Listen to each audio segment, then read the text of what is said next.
Hey guys, WeirdMoonCarvings here, and this is broadcast number 2 on body language. We're going to use Joe Navarro, who is an ex-FBI agent, and I'm going to use the book What Everybody Is Saying. Oh, clever. Anyway, he also has another book, Louder Than Words, which I believe the Wall Street Journal said you should totally read for your business, but it has a lot of the same information as this. So, we'll start right now. And he first runs through with 10 commandments of reading body language. Now, a lot of them are basically pretty repetitive or common sense. So I'm going to tell you the ones that might help a little bit.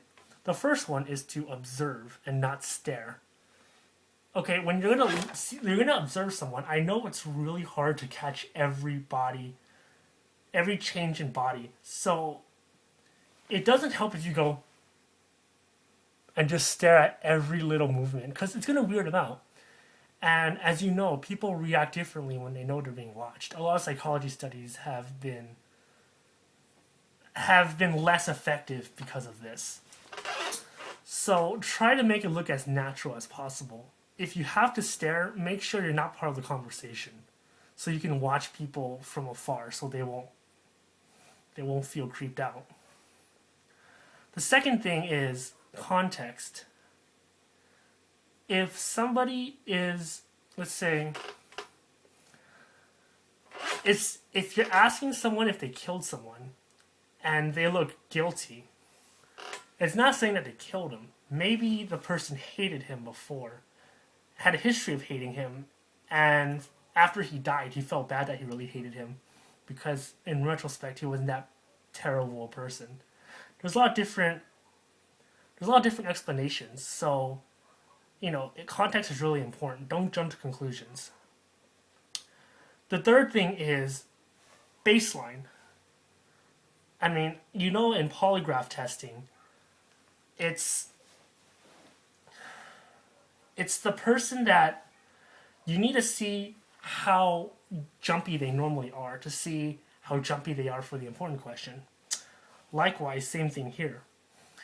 If they're like screwing with their hair or like fiddling a pen or something, yeah, I guess that could mean they're nervous. But if they do that a lot, then it doesn't really mean much.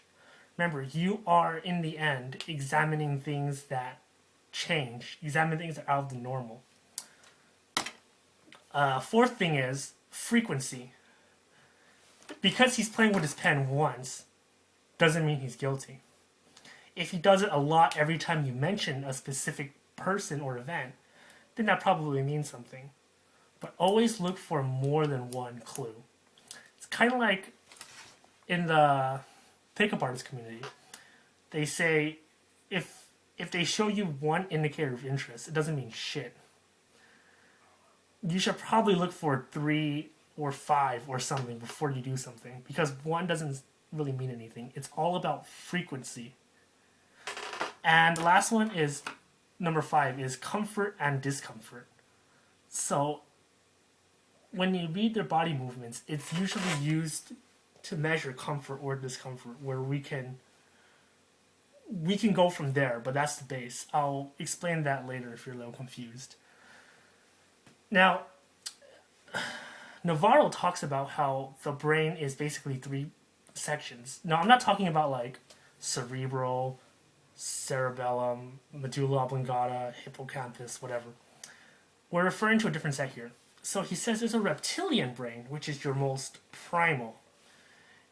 It's your basic functions that you don't even think about.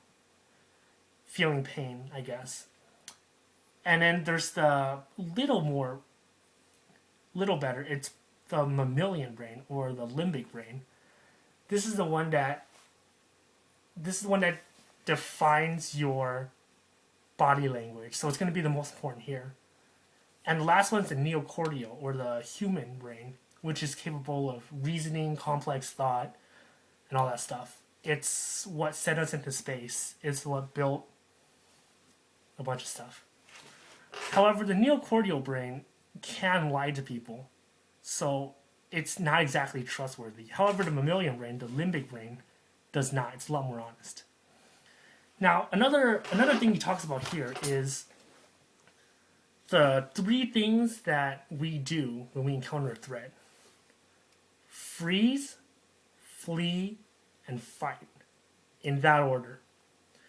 So let's say you're camping and you're walking through the forest, and it's pretty cool. It's camping. It's awesome. Now all of a sudden you encounter a bear. Now, not one of those pussy black bears. No, I'm talking about a big fucking grizzly bear. You are screwed. Your first reaction, as Navarro says, is to freeze. And of course, when you freeze, you become much less visible.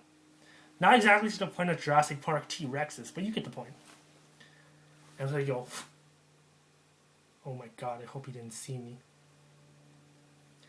And let's say he does see you, and he starts coming towards you. Your number 2 response is to flee.